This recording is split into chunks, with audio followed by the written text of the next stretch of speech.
Good morning students. आज अपन economic botany में sugar yielding plants के बारे में पढ़ेंगे, जिससे अपन को शर्करा प्राप्त होती है।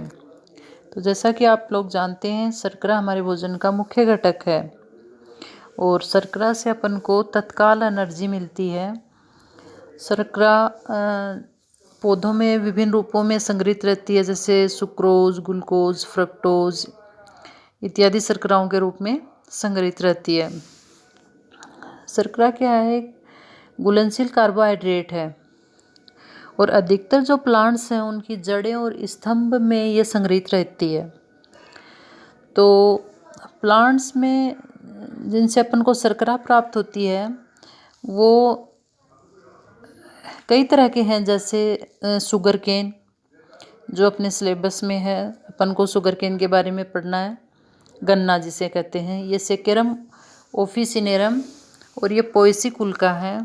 दूसरी है शुगर बीट, चुकंदर, ये बीटा वल्गेरिस चिनोपोडिएसी कुल की है। इसके अलावा खजूर है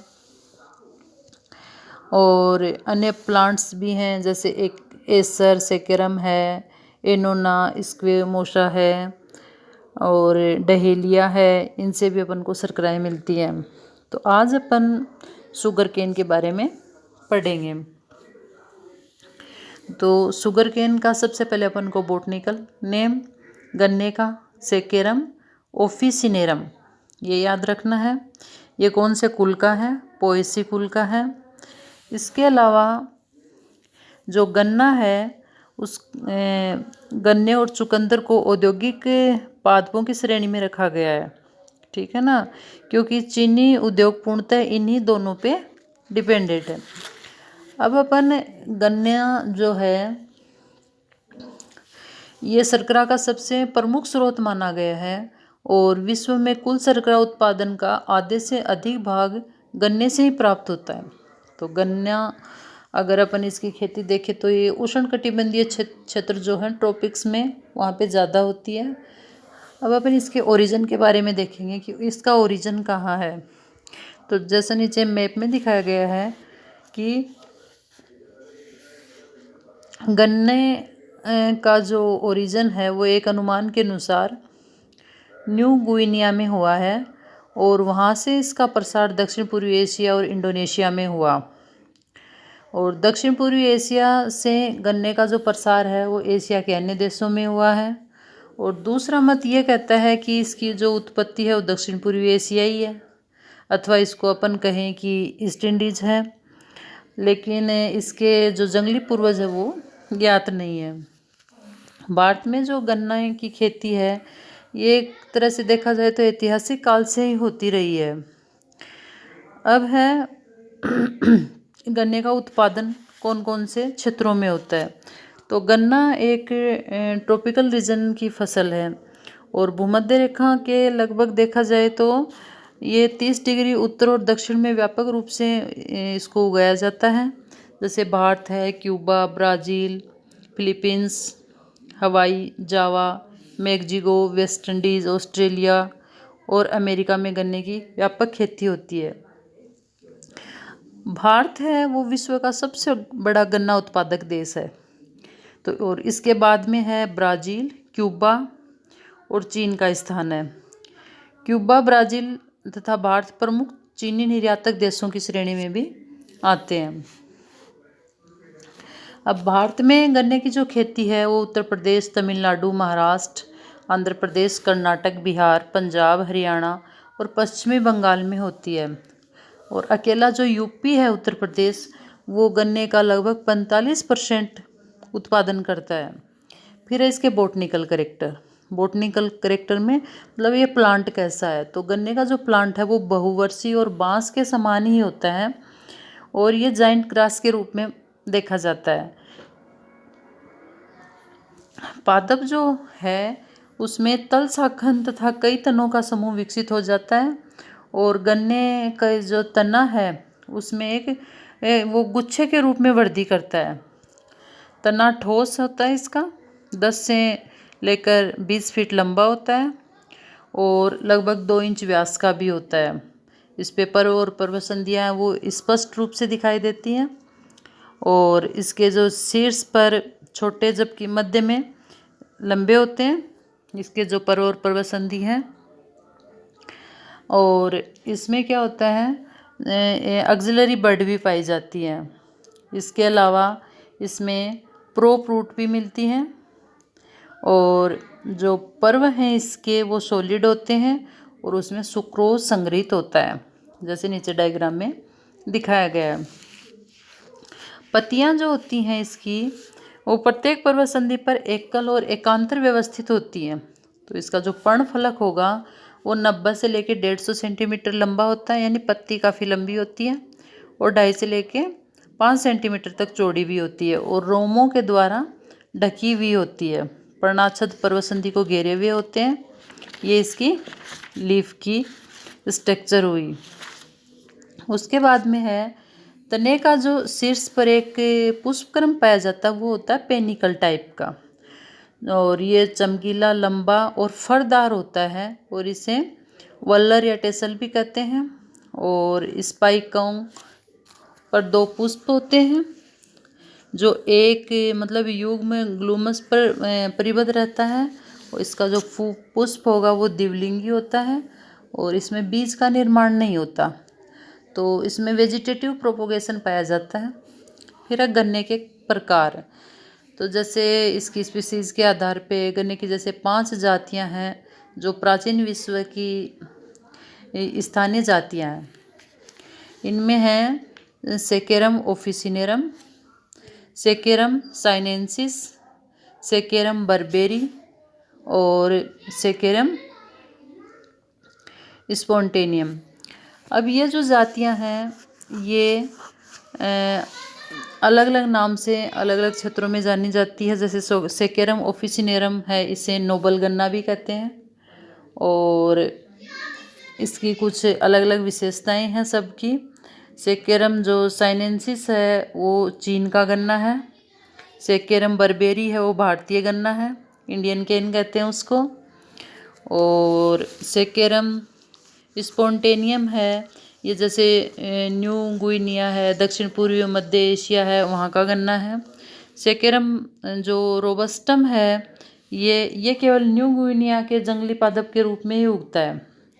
फिर इसका क्लाइमेट और सोइल कैसी होगी वहाँ की।